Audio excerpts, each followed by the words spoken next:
Emmanuel Macron gouverne mal, mais se défend bien, parce il utilise cette petite maxime que d'ailleurs toutes les écoles politiques possèdent, qui est « il ne faut pas gâcher une bonne crise ». C'est vrai. Et lui le fait dans son idéologie. Pour bien le comprendre, nous allons, nous allons revenir à un classique de la littérature contestataire des années 90, qui est l'ouvrage de Naomi Klein, La stratégie du choc. Naomi Klein, une altermondialiste assez célèbre, qui avait débuté par son ouvrage No Logo, Naomi Klein fait le parallèle entre la torture, la sidération et les tortures économiques qu'on peut faire à une population et utilise pour cela l'exemple entre autres chilien, qui est là où on a testé l'école de Chicago. Donc, avec des gens qui, on ne le souligne jamais d'ailleurs, ce sont des gens qui ont prêché la liberté et le libéralisme et qui se sont mis au service de Pinochet, grand libéral s'il en fut, à la Gégène Étienne, pourquoi pas. On a connu le socialisme dans les préaux, le socialisme municipal. Là, c'était le libéralisme dans les stades, pourquoi pas. Ce rôle, on ne leur a jamais reproché. Il y a eu des milliers de morts là-bas. Mais c'est pas grave, ça devait être des communistes. Bon, c'est jamais. Bon. En réalité, vous avez un grand mythe, alors pour l'instant qui reste un mythe, qui est le mythe de la, comment dire, de la rééducation totale ou de ce qu'en langage militaire on appelait dans le temps le lavage de cerveau. Ça reste quand même un mythe. Si vous voulez, attention, je dis à l'instant T, programmer totalement un être humain, etc. Vous savez, un esprit humain, c'est plus fort que ça en a l'air. C'est plus fort que ça en a l'air. Quand vous voyez le nombre d'hommes qui ne se sont pas effondrés sous la torture, vu ce que c'est, il y a une force exceptionnelle dans l'esprit humain. Et ce mythe vous dit que en rééduquant le sujet, vous allez pouvoir rééduquer son histoire longue, c'est-à-dire rééduquer sa trame historique et psychologique. Alors, je ne dis pas qu'un individu ne peut pas évoluer, c'est pas vrai, on doit tous faire un travail sur nous, vis-à-vis de notre passé, etc. La psychanalyse a des idées très arrêtées sur la possibilité, avec un prix énorme, en termes de temps, de concentration sur soi, en termes de, comment dire, même de prise de risque psychologique et même physiologique, c'est possible de changer son chemin de vie. Là, comprenez que ce qu'un individu peut faire sur lui-même avec déjà un grand prix, là le but c'est de le décréter de l'extérieur, de contrôler le changement de vie et de tout un peuple. Là on revient à la vieille notion d'âme des peuples de la psychologie collective du début du XXe siècle. Je pense entre autres à un grand maître qui était Gustave Le Bon, qui est un auteur qui a mauvaise réputation, je le sais mais je m'en fous.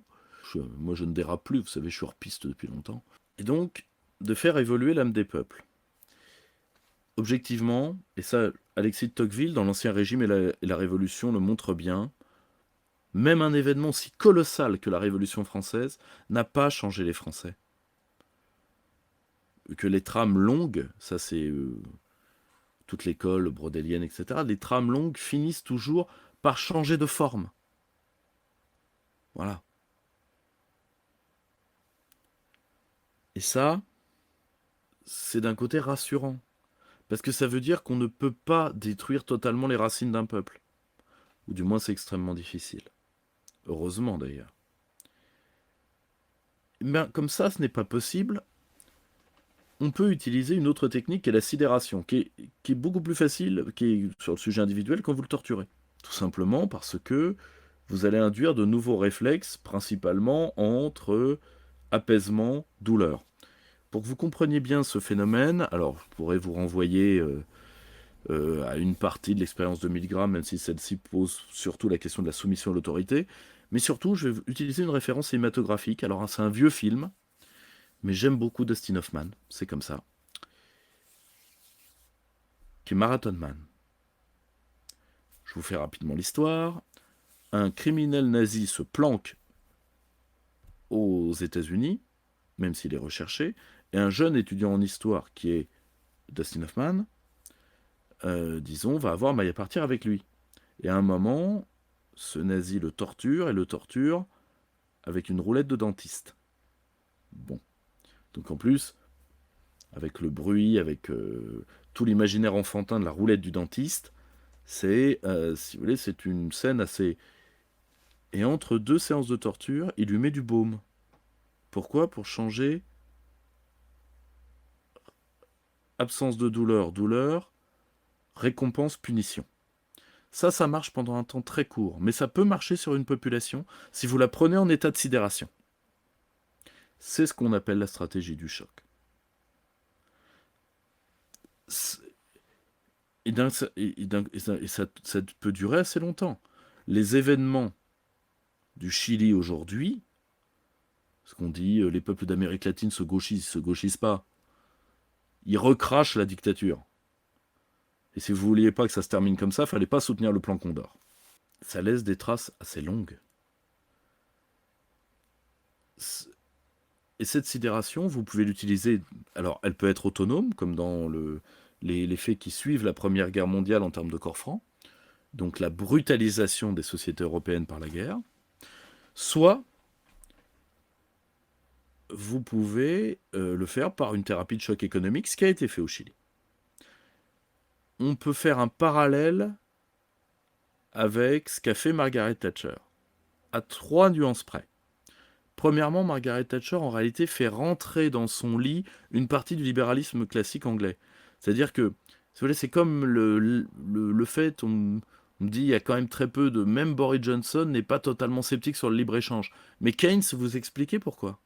Ça fait partie de leur patriotisme, ça fait partie de leur pensée politique. Ce qui est d'ailleurs normal pour une puissance qui s'est fondée entièrement sur le fait d'être une île. Quand vous avez une pensée d'île, vous avez soit le monde est une conquête, soit le monde est un danger. Donc soit vous faites le scénario japonais, soit vous faites le scénario anglais. Bon. Soit vous êtes conquis. Au choix. Elle fait en réalité revenir la Grande-Bretagne à une pensée que la Grande-Bretagne sécrète d'elle-même. Point 1. Point 2. Elle ne détruit pas toutes les représentations anglaises. D'ailleurs, elle utilise, c'est le rôle psychologique de la guerre des Malouines, le patriotisme britannique ne s'y attaque pas. Mais elle détruit un autre grand sentiment anglais qui est le sentiment ouvrier. N'oubliez jamais que c'est certainement le peuple ouvrier qui a le plus souffert de toute l'histoire européenne, hein, les Anglais. Vous n'imaginez pas ce que c'est. Hein. Nous, notre comité des forges à côté, il passe pour des humanistes, c'est pour dire l'étendue du problème. Et 3, le but de Margaret Thatcher est d'appliquer une sorte de stratégie du choc, non sur l'ensemble du peuple anglais, mais sur les classes sociales qui suivent le Labour pour abattre le Labour lui-même. Ce qu'elle fera, en réalité, elle va précipiter la mue libérale du Labour. Voilà. Donc ce n'est pas tout à fait la même chose, même si les procédés ressemblent. L'avantage du coronavirus, c'est que vous avez une sidération des populations à froid, qui en plus est largement permise par le confinement. C'est-à-dire que chacun se retrouve dans son espace privé, souvent dans une société où la solitude est un véritable fléau. Je rappelle que il y a plusieurs millions de personnes seules en France. Eh bien, le confinement est en train de les déglinguer psychologiquement. youpla boum, on a gagné. On va pouvoir faire passer ce qu'on veut. Manque de peau. Chez les Français, la guerre psychologique fonctionne assez peu, en fait. Elle fonctionne beaucoup sur un point, l'estime de soi. C'est-à-dire, par exemple, la haine du fait d'être français, qui a déjà été cultivée par 4 petites générations. Hein. Les gens nés en 45, en 55, en 65 et en 75. Ça fait beaucoup. Je dis pas tous, je dis des faits générationnels. Hein. Quand vous avez cette, comment dire, cette attaque ciblée sur l'estime de soi, le problème, c'est que les Français refusent de se rendre sur leur manière de vivre. Ils sont encore attachés à la laïcité contre le multiculturalisme, ils sont encore attachés à l'état social, non pas par fainéantisme, mais parce que le service public est une des formes du bien commun dans la pensée française, et ça depuis l'époque monarchique, hein, donc, et donc on n'y arrive pas. Eh ben, on fait passer ça par la défense de la vie nue. C'est-à-dire, vous allez avoir peur pour les vioques. C'est ça le sujet. Hein. Bon. Au passage, qui sont ceux qui ont fait la guerre contre la représentation française. Donc déviriliser le peuple français, le dépolitiser, ce qui garantit au pouvoir de ne pas finir au clou, pour l'instant. Mais attendez, le film n'est pas fini. Ça risque de se la jouer plus médiéval qu'un épisode de Derrick. Hein, je le dis pour les germanophiles. Voilà où on en est. C'est justement le moment où ils vont tenter de faire passer ce qui était sous le tapis. Là, ils commencent avec les retraites, l'assurance chômage. N'oubliez pas que l'une des grandes demandes de ceux qui veulent, qui ont voulu Emmanuel Macron et qui ont payé pour, c'est par exemple la privatisation de la sécurité sociale. Parce que là, vous avez le deuxième budget, vous avez un budget qui est tout à fait parallèle en termes de montant budget de l'État, où on va pouvoir becter. Alors évidemment, becter les parts bectables. Les gilets jaunes, hein, on sait ce qu'on a à en faire. Bon. Et pour couvrir tout ça, vous avez la loi sécurité globale. Alors la loi sécurité globale, c'est une drôlerie. Évidemment, elle va passer contre le séparatisme, alors qu'en fait, par la préférence immigrée, elle va couvrir tout le monde, sauf les ressortissants de l'immigration, comme toujours. À tel point d'ailleurs, pour vous dire, que l'un des préfets de région parisienne s'était fortement ému que les dealers de la Goutte d'Or n'avaient pas leur attestation, pauvre petit chou. Oh. Pourtant, comme disait Shorty dans Scary Movie, est-ce que t'as tes papiers? Bah oui, j'ai des papiers de la bœuf du bang. Hein. C'est vrai qu'il manque quand même pas de papiers dans cette corpo-là. Et ben pourtant, voilà, c'est comme ça. Vous voyez, un préfet qui pleurniche. Ah ouais, mais si mes dealers chopaient le coronavirus? Enfin, vous voyez où on en est? CF, ce que je vous ai dit dans un point précédent sur l'absurde comme méthode de gouvernement. Bon. Mais surtout la loi sécurité globale, alors c'est très drôle, c'est que c'est une restriction des libertés publiques parce qu'il faut même pas restreindre les libertés publiques. Il faut que le fait de liberté publique s'efface. Jacques Attali, grand ménestrel et spécialiste du prêt-à-porter, nous avait prévenu. Vous ne devez pas vous mêler de politique, vous devez réussir votre vie. C'est-à-dire que la liberté, or la liberté, c'est la liberté face au monde. De dire qu'un homme est face à son destin, quand il peut toute chose sur soi, qui est une vieille définition philosophique, c'est vrai. Mais pouvoir toute chose sur soi, ça veut dire aussi pouvoir défier son environnement. Comme disait Michel Clouscar, je connais la somme de mes déterminismes, je suis un homme libre. Si vous voulez, la liberté à la Robinson, la liberté par Robinsonade, qui est drôle, c'est une vieille fable libérale. Ce n'est pas, c'est une servitude des choses. Parce que si vous voulez, Robinson dans son île, il est déjà limité par le fait qu'il ne peut pas se barrer, qu'il ne mangera que ce que l'île lui donnera, ou ce qu'il arrivera à y faire pousser, mais il ne peut pas y faire pousser ce qui est nécessaire, et de ne pas se faire buter par les bestioles. Ça fait déjà beaucoup. comme limite à la volonté. Vous voyez? Et d'appeler ça un homme libre alors qu'il n'a pas une vie en relation. Alors vous me direz, à l'exception de vendredi, mais dans les Robinsonades libérales, généralement il est seul.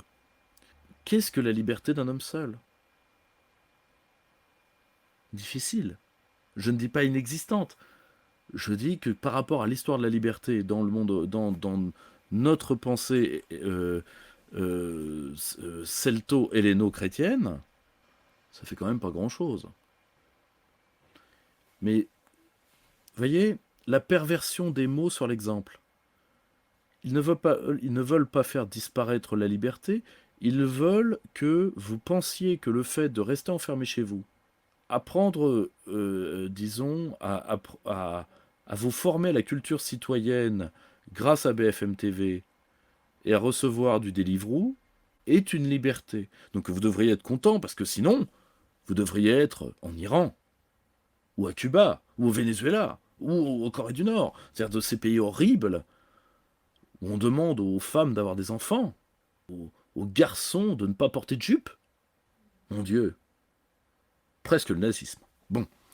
Et donc, on va vous faire passer la loi sécurité globale qui, en réalité, est un pré-armement des exactions policières qui vont avoir lieu contre les mouvements sociaux que le pouvoir redoute dès le déconfinement. Très simple. Et vous inquiétez pas, si ces mouvements sociaux ont lieu, on va dire manif, cluster, reconfinement. Je vous la fais déjà la martingale. Vous voyez, cette violence-là, le pouvoir s'y prépare. Alors vous avez un point d'accroche, qui est les journalistes qui disent ouais, on n'a pas à s'immatriculer avant d'aller couvrir les manifs. Vous les couvriez pas déjà les manifs, bande de connards. Les gilets jaunes, vous y êtes venus quand l'extrême gauche a commencé à les pourrir. Alors, je le dis sincèrement, qu'un journaliste prenne un LBD dans la gueule, à titre personnel, j'irai pas boire une coupe de champagne pour ça, mais un coup de rouge, ça peut s'arranger. Les journalistes citoyens, eux, de toute façon, déjà vous les avez combattus, en vous planquant derrière vos cartes de presse aux privilèges indus, et vous n'avez commencé à vous intéresser aux mouvements sociaux que quand ceux-ci étaient déjà bien pourris par l'influence de l'extrême gauche.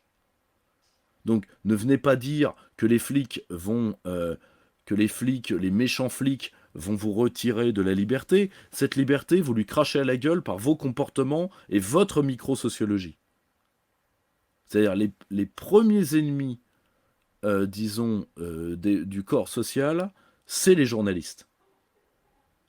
Parce que ils sont là où le pouvoir a des molosses, il a aussi des petits roquets d'attaque qui généralement font plus de mal. Je vous rappelle par exemple que dans certaines traditions de corrida, on lâche des petits chiens contre les taureaux, mais en meute. Alors ça ne se fait plus, heureusement. C'est déjà que la corrida est un truc atroce, mais alors, on était au comble absolu de l'horreur. Ben là, c'est pareil. Vous êtes les roquets d'attaque du pouvoir. Alors ne venez pas dire que cette loi est faite contre vous. Emmanuel Macron a garanti à la presse des sommes indues, alors que ça fait longtemps que vous devriez être au chaume dû. C'est pas à vous de vous plaindre, c'est pas fait contre vous, c'est fait contre nous. Mais même la privatisation de la révolte est votre boulot. Donc ne venez pas dire que la sécurité globale est faite contre vous, elle est faite contre nous. Elle est faite pour éviter, c'est très simple, c'est la loi pour contrer par avance ce qui suivra les gilets jaunes, car quelque chose suivra les gilets jaunes. Mais quelque chose qui devra être beaucoup mieux organisé. Quand on voit que quelqu'un comme Priscilla Ludowski va peut-être être sur une liste des Verts, mon Dieu, tout ça pour ça. Vous voyez? On profite de la sidération de la population, et ensuite, vaseline, pilule. Vous voyez? Une fois qu'on a compris le phénomène, on doit pouvoir travailler la réticularité de la réponse. Mais il faut déjà en avoir conscience. Parce qu'il faut quelqu'un en position de responsabilité. Sinon, eh ben on fait le même jeu que le pouvoir. C'est-à-dire, rien n'est possible à cause de nous, mais tout est ta faute. Et si la vie est si triste, c'est ta faute. Et donc, on a chargé l'individu contemporain d'un poids énorme psychologique qui, évidemment, est particulièrement chez un peuple qui a de la profondeur psychologique, ce qui est le cas des Français, eh ben, ça fait un peuple malheureux. Parce que vous leur interdisez le nous et vous leur faites porter à titre individuel la totalité des épreuves que le nous avant supportait et pour lesquelles ils supportaient le jeu. Mais supporter dans les deux sens. Supporter comme un supporter supporte et supporter comme on supporte physiquement. Vous voyez? C'est là où je pense un peu de... Là encore, un peu de pensée politique peut aider et surtout une bonne conscience de ces enjeux de sidération et résultat de la contre-communication qu'il faut avoir. C'est-à-dire, premièrement, une communication très rationnelle. C'est pour ça qu'une partie de ce que j'appellerais le conspirationnisme sont des gens qui sont dans l'erreur. C'est-à-dire des choses simples, claires. Prenez Panoramix. Panoramix, grand calme. Perron, grand calme. Une communication rationnelle et en même temps une grande thérapie d'affection de soi. C'est-à-dire qu'il faut parler à la France de ses héros, de ses qualités, de ce qu'elle a fait, tu vois, pour que les Français se retrouvent eux-mêmes et ne soient pas dans une espèce d'autodétestation qui a été un fait, qui a été voulu, appris et coordonné. Voilà. Bon, bah il y a du boulot, hein.